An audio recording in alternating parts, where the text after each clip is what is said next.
उज्यालो radio नेटवर्कसँगै उज्यालो online र mobile एप्लिकेशनबाट एकसाथ प्रसारण भइरहेको नेपाल दर्पणमा साथी भोजेन्द्र बस्नेतसँगै अर्जुन पोखरेलको नमस्कार।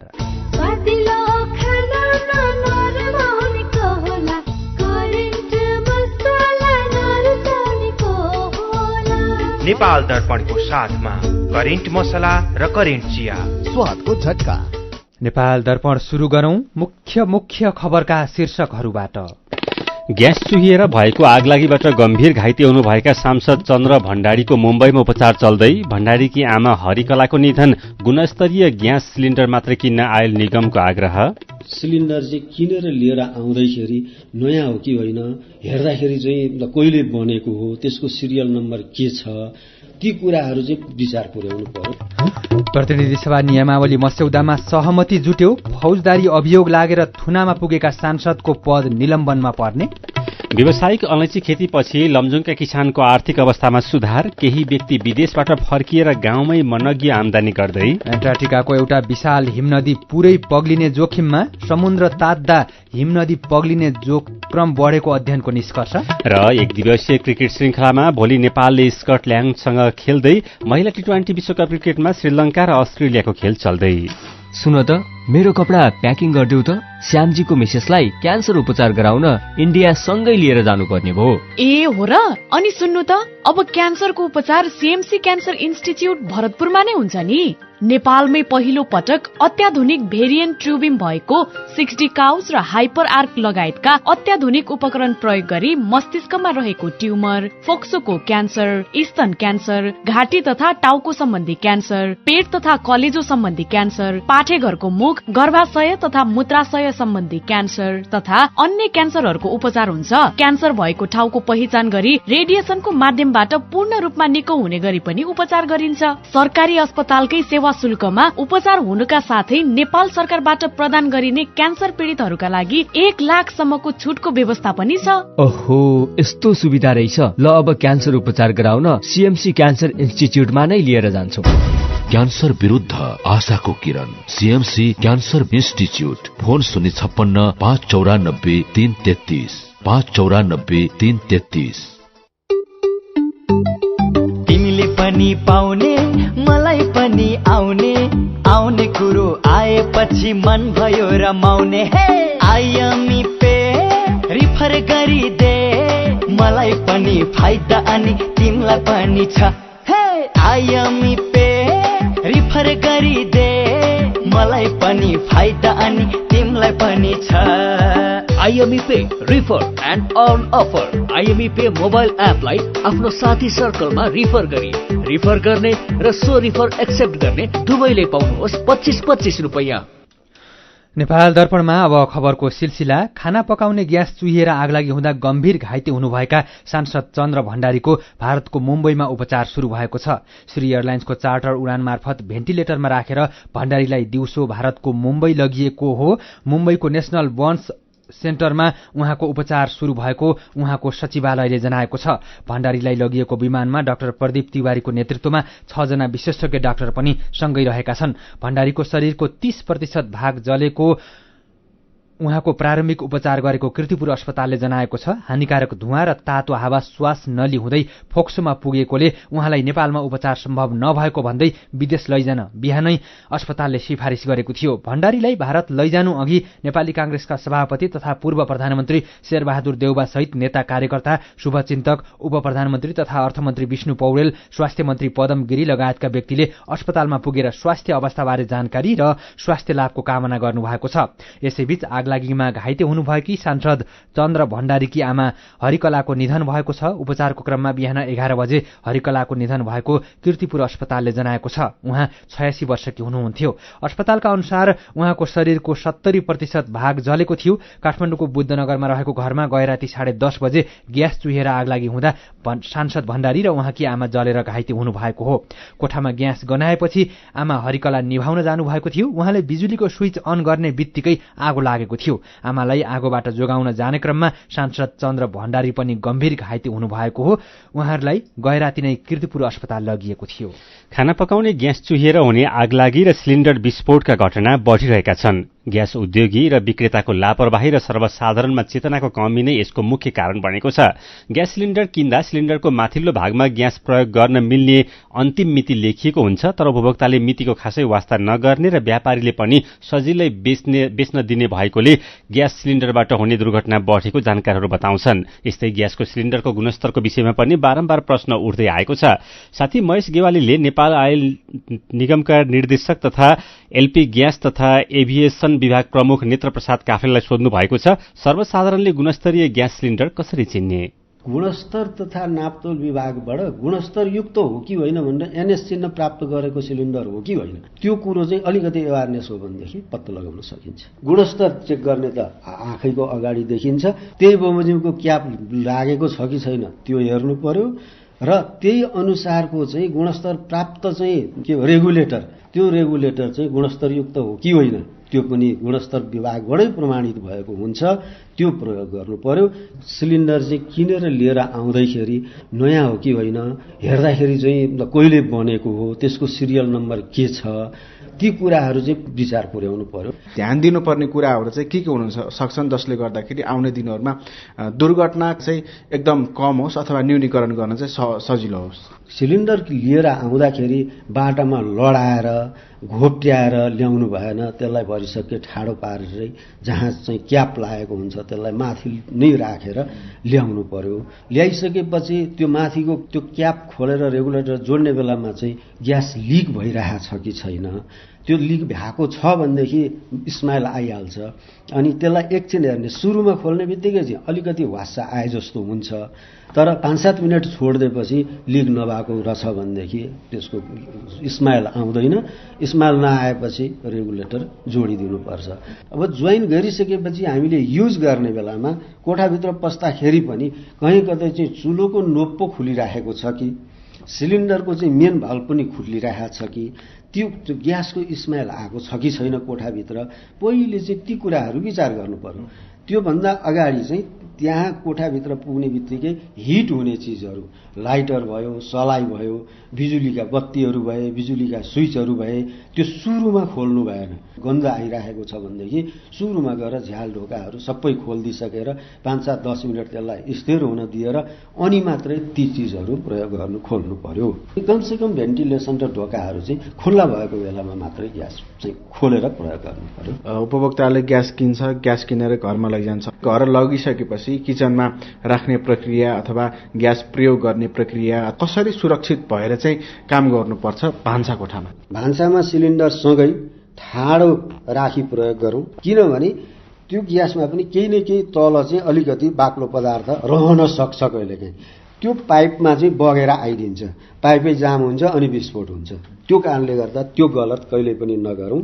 साथै हरेक 2 वर्षमा ग्यासको पाइप फेरौँ। खाना पकाउँदा सधैँ झ्याल ढोका खुल्ला राखौँ, सुतीको कपडा लगाएर मात्र खाना पकाउने गरौँ। काम सकिएपछि सधैँ रेगुलेटर बन्द गर्न नबिर्स्यौँ। खाना पकाउने ग्यासमा एलपी ग्यासको तीखो गन्ध आइरहेको छ भने ग्यास चुहेको भन्ने बुझ्नुपर्छ। ग्यास लिक भएमा पहिले रेगुलेटरको र पछि चुलोको नब बन्द गर्नुपर्छ। रेगुलेटरलाई सिलिन्डरबाट छुटाई सिलिन्डरमा सेफ्टी क्याप लगाई बाहिर खुल्ला स्थानमा राखौँ। यथाशीघ्र नजिकको ग्यास विक्रेता अथवा ग्यास उद्योगमा सम्पर्क गरौँ। यति कुराको चाहिँ हामीले एवारनेस भयौँ भने हतपति घटना घट्दैन।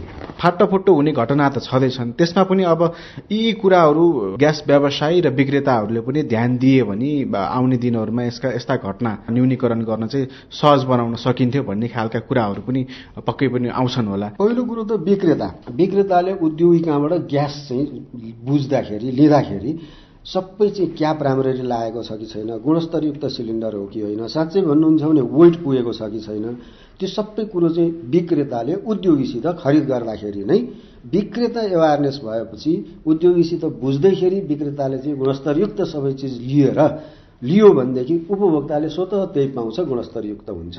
उद्योगीले पनि प्रत्येक सिलिन्डर भर्दाखेरि वेट पुरा छ कि छैन र गुणस्तरयुक्त सिलिन्डरमा मैले भरेर पठाउँदै छु कि छुइनँ भन्ने कुरो उद्योगीले पनि ध्यान दिनुपर्छ। उहाँ हुनुहुन्थ्यो नेपाल आयल निगमका निर्देशक तथा एलपी ग्यास तथा एभिएसन विभागका प्रमुख नेत्र काफले नेपाल दर्पणमा फेरि पनि खबरकै सिलसिला नुवाकोटको विदुर नगरपालिका 12 मा बस दुर्घटना हुँदा 3 जनाको ज्यान गएको छ, 23 जना घाइते भएका छन्। बट्टारबाट तारकेश्वर गाउँपालिका 1 दानसिंहका लागि छुटेको बा 2 ख 845 नम्बरको बस चैनपुरको पिपलबोटमा दुर्घटना हुँदा 3 जनाको ज्यान गएको हो। ज्यान गुमाउनेमा तारकेश्वर गाउँपालिका 6 भमराका रामप्रसाद अर्याल र उहाँकी श्रीमती सीतादेवी अर्याल र विदुर 3 का बाबुराम दर्जी रहेका छन्। दुर्घटनामा घाइते भएका 23 जना मध्ये 5 जनाको नुवाकोटमा उपचार हुन नसकेपछि थप उपचारको लागि काठमाडौँ पठाइएको जिल्ला प्रहरी कार्यालय नुवाकोटले जनाएको छ। सीधा कुरा प्रश्न विचार यो हो उज्यालो रेडियो नेटवर्क। नेपाल दर्पणमा खबरको सिलसिला बाँकी नै छ, सुन्दै गर्नुहोला। खुसी कसरी खुसी हुन्छ जब बने छैन कोही, आफ्नो भन्दैमा आफ्नो हुन्न सम्पर्कमा बस्या खै। सम्पर्कका लागि बलियो आधार नेपाल टेलिकम हो राष्ट्रकै सञ्चार। सम्पर्कको आधार राष्ट्रको सञ्चार नेपाल टेलिकम राष्ट्रको सञ्चार। नेपाल टेलिकम राष्ट्रको सञ्चार। एचआईभीका बारेमा खुलेर कुरा गरौं। एचआईभी खराब आचरणको नतिजा नभई असावधानीको परिणाम हो, तसर्थ यसबाट बच्न असुरक्षित यौन सम्पर्क नराखौं। अन्य व्यक्तिले प्रयोग गरेका धारिला औजार जस्तै छुरी, दारी काट्ने ब्लेड प्रयोग नगरौं र रगत चढाउनु पर्ने अवस्था भएमा परीक्षण गरेको रगत मात्र चढाउँ। संक्रमित भइसकेकालाई समयमै उपचारमा लगौं र अकालमै हुन सक्ने मृत्युबाट जोगाउँ। समयमै उपचार गर्नाले संक्रमित गर्भवती महिलाले पनि स्वस्थ बच्चा जन्माउन सक्छिन्। Nepal youth foundation 12+ Lumbini plus र मकवानपुर महिला समूह। सुनिश्चित भविष्य मात्र होइन बचत, आर्थिक स्वतन्त्रता हो, आत्मविश्वास हो, आत्मा सम्मान हो, सम्पन्न जीवन हो। बचत बचत गरौँ, बचत गरौँ, बचत गरौँ, बचत गरौँ। धेरै छन् बचतका खुशीहरू, बचत गरौँ। ग्लोबल आईएमई बैंक, सबैका लागि बैंक।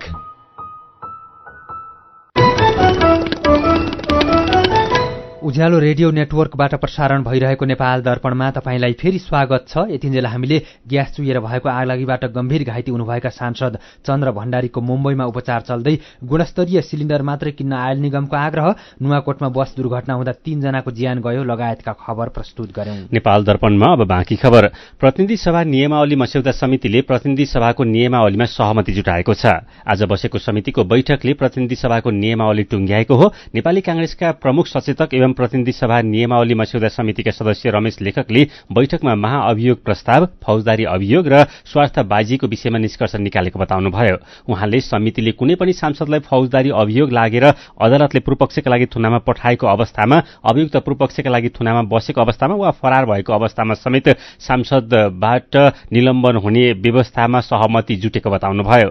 उहाँले अदालतले फैसला गरेर कसैलाई कैदमा पठायो भने कैदमा राखिएको अवस्थामा पनि निलम्बन हुने, कैदमा बस्नुपर्ने तर कैदमा नबसेर फरार रहेको अवस्थामा पनि निलम्बन हुने प्रावधानमा सहमति जुटेको बताउनुभयो। प्रमुख सचेतक लेखकले महाअभियोगलाई अनिर्णयको अवस्थामा राख्न हुँदैन भन्ने समितिको मूल भाव रहेको बताउनुभयो।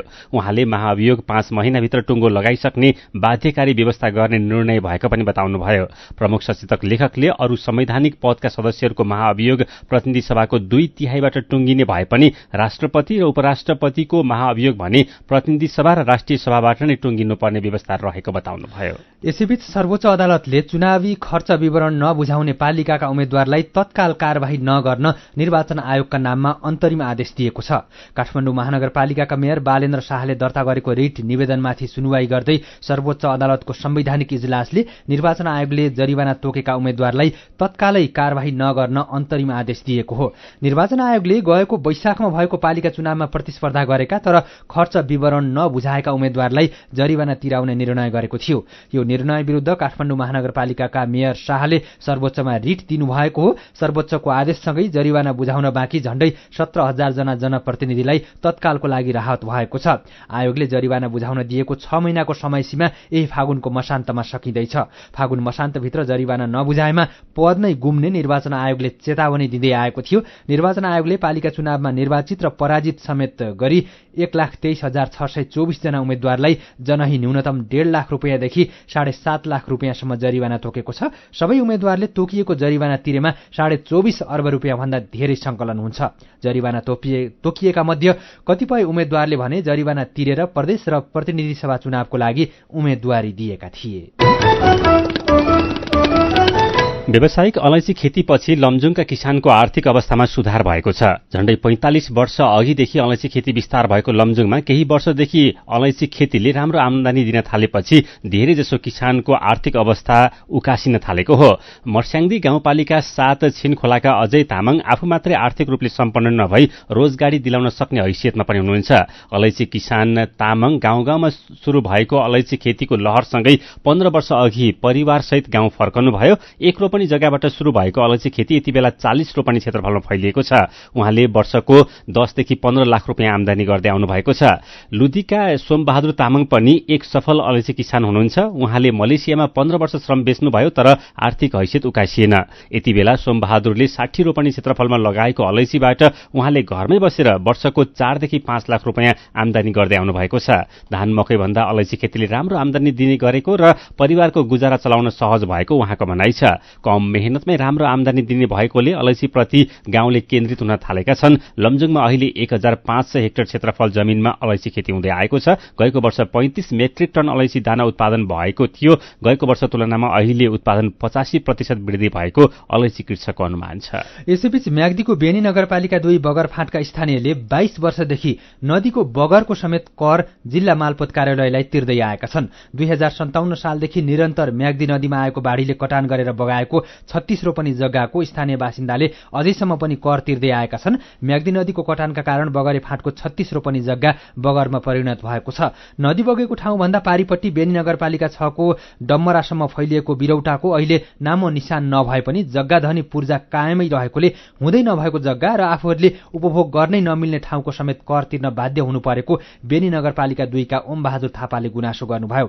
स्थानीय हिराबहादुर घिमिरे, भक्तबहादुर घिमिरे, ओम बहादुर थापा, कृष्ण बहादुर थापा लगायत 8 जना व्यक्तिले मालपोत कर तिर्दै आउनु भएको छ। जग्गाधनी प्रमाण पूर्जामा आफ्नो नाममा रहेको र वर्षेनी मालपोत कर तिरे पनि नदीजन्य पदार्थ प्रयोग गर्न नपाएको स्थानीय कृष्ण बहादुर थापाले बताउनुभयो। जिल्ला मालपोत कार्यालय म्याग्दीका प्रमुख कृष्ण बहादुर कार्कीले जग्गा नभए पनि जग्गाधनी प्रमाणपत्रमा जग्गा कायमै रहेको देखिएकोले जग्गाधनीले कर तिर्नु परेको बताउनु भएको छ। यसैबीच बगरफाँट गाउँ पहिरो र नदी कटानको जोखिममा पर्दै गएको छ। 2057 सालदेखि म्याग्दी नदीले कटान गर्न सुरु गरेको बगरफाँटमा रहेका 200 घरधुरी वर्षाको समयमा गाउँको सिरानबाट खस्ने पहिरो र गाउँको पुछारमा म्याग्दी नदीको कटानबाट वर्षेनी त्रसित हुने गरेका छन्। म्याग्दी नदीको कटान नियन्त्रणको लागि नदी किनारमा ग्याबिन जाली भर्ने गरिएको भए पनि वर्षामा ढुङ्गा र लेदोसहित उर्लिएर आउने बाढी नियन्त्रण हुन नसकेको स्थानीय बासिन्दाले बताएका छन्।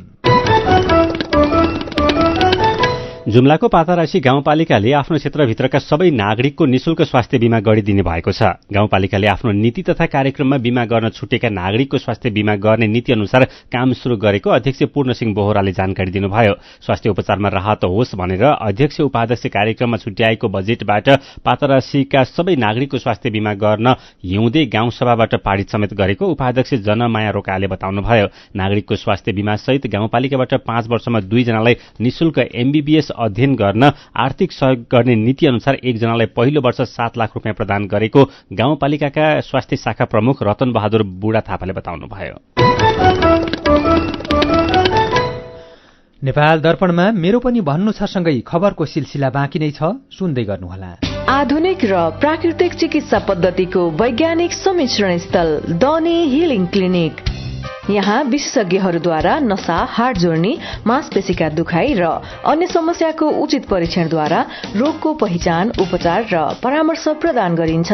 Physiotherapy, acupuncture, Ayurveda, medical massage तथा विशेषज्ञहरूको सल्लाह अनुसार न्यूनतम प्रतिकूल प्रभाव हुने गरी उचित उपचार गरिन्छ। स्वस्थ जीवनशैली तथा निरोधात्मक परामर्शको लागि आउनुहोस्। हाम्रो सिद्धान्त निको प्रकृतिले पार्छ, हामी सहयोग गर्छौं। डनी हिलिङ क्लिनिक, एकान्त कुना road, Jawalakhel. Phone number 5521 885, 98 018 16 380। Website denihealing.com। सुरक्षित र समृद्ध होस् जिन्दगीको सेरोफेरो, भोलिको लागि सोच्नु पर्ने कर्तव्य हो तिम्रो मेरो। ढुक्क हुन भोलिलाई बिमा गरौँ है, नेशनल लाइफ इन्सुरेन्समा बिमा गरौँ है। विगत 35 वर्षदेखि सञ्चालनरत नेपालकै पहिलो अग्रणी जीवन बीमा company national life insurance company, Lazimpat, Kathmandu. Jasmine paint रङ्गको बहारमा उपहार उपहार। जस्मिन पेन्ट्स लगाऊ र लकी ड्र मार्फत वर्षैभरि हरेक महिना 1 लाख र उपहारहरू जितौं। यो योजना अन्तर्गत वर्षभरि प्रत्येक महिना लकी ड्र मार्फत 1 जनाले 1 लाख, 1 जनाले स्मार्टफोन, 10 जनाले DHI राइस कुकर र 100 जनाले घडी प्राप्त गर्न सक्नुहुनेछ। नेपाली मनको नेपाली रङ, जस्मिन पेन्ट्स।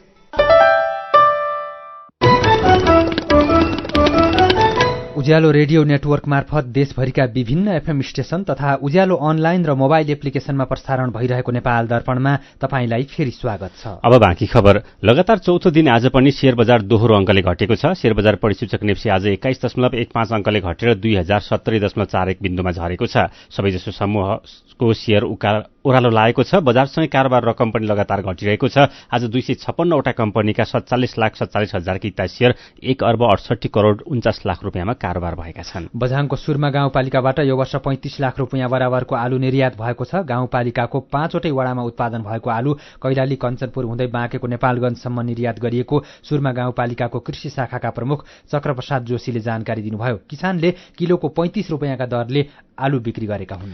वाणिज्य आपूर्ति तथा उपभोक्ता संरक्षण विभागले उपभोग्य म्याद नागेका 2700 कार्टुन बियर जफत गरेको छ। विभिन्न क्षेत्रमा गरेको अनुगमनको क्रममा सुरक्षित उपभोग्य अवधि सकिएको बियर बरामद गरेको विभागका महानिर्देशक महेश भट्टराईले जानकारी दिनुभयो। जफत गरेको बियरको बजार मूल्य 80 लाख रुपियाँ बराबर रहेको उहाँले बताउनुभयो। विभागले विज्ञप्ति निकालेर म्याद गुज्रिएको बियर बिक्री गर्नेलाई कारबाही प्रक्रिया अघि बढाएको जनाएको छ। विभागले भोज भत्ते तथा कतिपय रात्रिकालीन रेस्टुरेन्ट व्यवसायमा उपभोग्य अवधि सकिएका गुणस्तरहीन बियर लगायतका जाँड रक्सीको कारोबार हुन सक्ने भन्दै सचेत हुन उपभोक्तालाई आग्रह गरेको छ। काठमाडौँको बालाजुमा यातायात मजदुर आन्दोलनका क्रममा आगजनी तथा तोडफोड गर्ने थप 15 जनालाई प्रहरीले पक्राउ गरेको छ। काठमाडौँ उपत्यका अपराध अनुसन्धान कार्यालयले 15 जनालाई पक्राउ गरेको प्रवक्ता एवं एसपी सोमेन्द्र सिंह राठौरले जानकारी दिनुभयो। लोछेमलमा लुटपाट गर्ने 3 जना र आगलागी र तोडफोड गर्ने 12 जनालाई पक्राउ गरिएको राठौरले जानकारी दिनुभएको छ। पछिल्लो 24 घण्टामा 4 जनामा कोरोना भाइरसको संक्रमण पुष्टि भएको छ। 1663 जनाको नमूना परीक्षण गर्दा 4 जनामा कोरोना भाइरसको संक्रमण पुष्टि भएको स्वास्थ्य तथा जनसंख्या मन्त्रालयले जनाएको छ। थप 2 जना निको भएका छन्। नेपालमा कोरोना भाइरसका सक्रिय संक्रमितको संख्या 10 जना पुगेको छ। मेरो पनि भन्नु छ। गैराती ग्यास लिक भएर आगलागी हुँदा सांसद डाक्टर चन्द्र भण्डारी घाइते हुनुभएको खबरमा श्याम रेग्मीले लेख्नु भएको छ। हामीले भान्सामा ग्यास सिलिण्डर प्रयोग गर्दा न्यूनतम सुरक्षा मापदण्ड अपनाउनुपर्छ। ग्यास उत्पादन गर्ने कम्पनीबाट पनि कमी कमजोरी भएको देखिन्छ। यसमा सरकारले अनुगमन गर्नु आवश्यक छ। इन्द्रप्रसाद गैरीले पनि ग्यास सिलिण्डरको गुणस्तर जाँच गर्नुपर्छ भन्नुभएको छ। उहाँले लेख्नु भएको छ, सिलिण्डर पड्किने घटना बढ्दै गएको छ। बजारमा मापदण्ड विपरीतका सिलिण्डरको प्रयोग र कारोबार भइरहेको पाइन्छ। त्यसैले यसबाट हुने क्षति रोकथामका लागि बेलैमा अनुगमन गर्नुपर्छ। डम्बर राजकोटले लेख्नु भएको छ, पहिला सांसद डाक्टर चन्द्र भण्डारीको ज्यान बचाऊ, उपचारमा ढिला सुस्ती नगरौं, समय खेर नफ्यालौं। दिगमालेले लेख्नु भएको छ, भण्डारीमा केही आशा र केही सकारात्मक सोच छ र नेपाली राजनीतिमा आवश्यक हुनुहुन्छ। तपाईंलाई स्वास्थ्य लाभको कामना छ। कर्जा सूचना केन्द्रको कालो सूचीमा परेका व्यक्तिले बैंक खाता खोल्न नपाउने शीर्षकको खबर उज्यालो अनलाइनमा पढेर नन्दु बस्नेत भन्नुहुन्छ, व्यवसाय गर्ने वातावरण छैन, ब्याज दर चर्को छ अनि सधैँ घाटा छ। त्यतातिर ध्यान कसले दिने?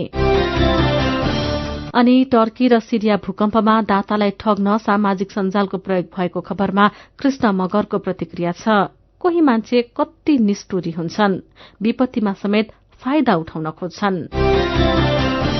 विचारका लागि तपाईलाई धन्यवाद।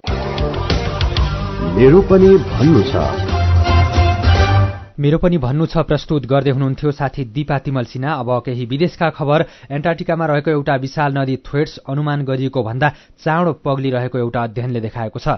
बेलायतको एन्टार्क्टिक सर्भे र अमेरिकाको एन्टार्क्टिक कार्यक्रमले हिमनदी मुनि सेन्सर र पानी मुनि रोबोट राखेर गरेको अध्ययनले थ्वेट्स हिमनदी यसअघि अनुमान गरिएको भन्दा चाँडो पग्लिरहेको देखाएको बीबीसीले जनाएको छ। यो एन्टार्क्टिकामा अहिलेसम्मको सबैभन्दा ठूलो अध्ययन हो। थ्वेट्स हिमनदीको आकार बेलायतको क्षेत्रफल जत्तिकै छ। यो हिमनदी पुरै पग्लियो भने त्यसले विश्वव्यापी रूपमा समुद्रको स्तरलाई आधा मिटरले बढाउने विज्ञहरूले बताएका छन्। सन् 1990 को दशकको अन्तिमदेखि हिमनदी आफ्नो प्रारम्भिक रेखाबाट 14 किलोमिटर खुम्चिएको देखिएको छ। कतिपय ठाउँमा त्यो रेखा अहिले वर्षमा 1 किलोमिटर भन्दा बढी खुम्चिएको पाइएको अध्ययन प्रतिवेदनमा उल्लेख छ। नेचर जर्नलमा यही हप्ता प्रकाशित 2वटा शोधपत्रहरूमा थ्वेट्स हिमनदी पग्लिने क्रम जलवायु परिवर्तनले गरेको असरको डरलाग्दो नमूना भनिएको बीबीसीले जनाएको छ। प्रतिवेदनमा हिमनदी पग्लिनुको मुख्य कारण समुद्रमा बढिरहेको तापक्रमलाई उल्लेख गरिएको छ। पाकिस्तानमा पेट्रोलको मूल्य लिटरमा 22 रुपियाँले बढेर 272 पाकिस्तानी रुपियाँ पुगेको छ। यस्तै हाई स्पिड डिजलको मूल्य प्रति लिटर 17 रुपियाँले बढेर 280 रुपियाँ पुगेको पाकिस्तानी सञ्चार माध्यमले जनाएका छन्। आर्थिक संकटको सामना गरिरहेको पाकिस्तानमा सरकारले आजदेखि लागू हुने गरी पेट्रोलियम पदार्थको मूल्य थप बढाएको रोइटर्सले जनाएको छ। पाकिस्तानी मुद्रा कमजोर हुँदै गएकोले पेट्रोलियम पदार्थको मूल्य बढाइएको पाकिस्तानी सरकारले जनाएको छ। आज पाकिस्तानमा एक अमेरिकी डलरको खरिद दर 265 र बिक्री दर 267 पाकिस्तानी रुपियाँ रहेको छ। अहिले पाकिस्तानसँग विदेशी मुद्राको सञ्चिति 2 अर्ब 90 करोड अमेरिकी डलर छ, जसले पाकिस्तानका लागि 16-17 दिनको लागि मात्रै वस्तु तथा सेवा आयात गर्न पुग्ने रोइटर्सले जनाएको छ। यसैबीच पाकिस्तान सरकारले अन्तर्राष्ट्रिय मुद्रा कोषसँग 7 अर्ब अमेरिकी डलर बराबरको ऋण सम्झौता गर्नका लागि संसदमा विधेयक पेश गरेको छ। अब केही खेल खबर। आईसीसी विश्वकप क्रिकेट लीग 2 अन्तर्गतको श्रृङ्खलामा नेपालले भोलि स्कटल्याण्डसँग खेल्दैछ। खेल बिहान 9 बजेपछि त्रिवी क्रिकेट मैदान कीर्तिपुरमा शुरू हुनेछ। यो श्रृङ्खलाको पहिलो खेलमा नेपालले नामिबियालाई 2 विकेटले हराएको थियो भने स्कटल्याण्डले पनि हिजो नामिबियालाई 10 विकेटले हराएको छ। सिधा बाटोबाट एक दिवसीय मान्यता जोगाइराख्न नेपाललाई लीग 2 का बाँकी खेल जित्नुपर्ने दबाव रहेको छ। 7वटा देश सहभागी लीगको शीर्ष 5 मा पर्न सके एक दिवसीय मान्यता जोगिनेछ। यदि शीर्ष 5 मा पर्न नसकेमा नेपालले क्वालिफायरको घुमाउरो बाटोबाट मान्यता जोगाउन अवसर पाउनेछ। लीग 2 को तालिकामा स्कटल्याण्ड 33 खेलमा 48 अङ्कका साथ शीर्ष स्थानमा कायमै छ। नामिबिया 32 खेलमा 37 अङ्कका साथ तेस्रो स्थानमा छ। नेपाल भने 25 खेलमा 20 अङ्क सहित 6औं स्थानमा रहेको छ। न्यूजील्याण्डसँगको पहिलो टेस्टको पहिलो पारीमा इङ्ल्याण्डले 325 रन बनाएको छ। न्यूजील्याण्डमा पहिले ब्याटिङ गरेको इङ्ल्याण्डले 9 विकेट गुमाएर 325 रन बनाउँदा पारी समाप्तिको घोषणा गरेको हो। उसका लागि ह्यारी ब्रोकले 89 र बेन डकेटले 84 रन बनाए। न्यूजील्याण्डका नेली वाग्नरले 4 विकेट लिए। आजै पहिलो पारीको ब्याटिङ थालेको न्यूजील्याण्डले पहिलो दिनको खेल सकिँदा 3 विकेट गुमाएर 37 रन बनाएको छ। 2 टेस्टको श्रृङ्खला खेल्न इङ्ल्याण्ड न्यूजील्याण्डको भ्रमणमा रहेको छ। र आईसीसी महिला T20 विश्वकप क्रिकेटमा अहिले श्रीलङ्का र अस्ट्रेलिया खेलिरहेका छन्। दक्षिण अफ्रिकामा टस हारेर पहिले ब्याटिङको निम्तो पाएको श्रीलङ्काले अस्ट्रेलियालाई 113 रनको लक्ष्य दिएको छ। 113 रनको लक्ष्य पछ्याएको अस्ट्रेलियाले राम्रो सुरुवात गरेको छ। अस्ट्रेलियाले ताजा अवस्थामा 1 ओभर 4 बलको खेल सकिँदा कुनै पनि विकेट नगुमाई 15 रन बनाएको छ। अस्ट्रेलियालाई अब 110 बलमा 98 रनको खाँचो छ। उसँग सबै विकेट बाँकी रहेका छन्।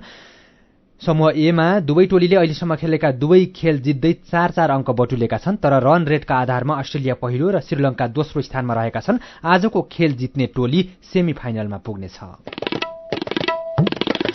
खेल खबरसँगै हामी नेपाल दर्पणको अन्त्यमा आइपुगेका छौं। आजका मुख्य खबरका शीर्षकहरू फेरि एकपटक। ग्यास चुहिएर भएको आगलागीबाट गम्भीर घाइते हुनुभएका सांसद चन्द्र भण्डारीको मुम्बईमा उपचार चल्दै। भण्डारीकी आमा हरिकलाको निधन। गुणस्तरीय ग्यास सिलिन्डर मात्रै किन्न आयल निगमको आग्रह। प्रतिनिधि सभा नियमावली मस्यौदामा सहमति जुट्यो।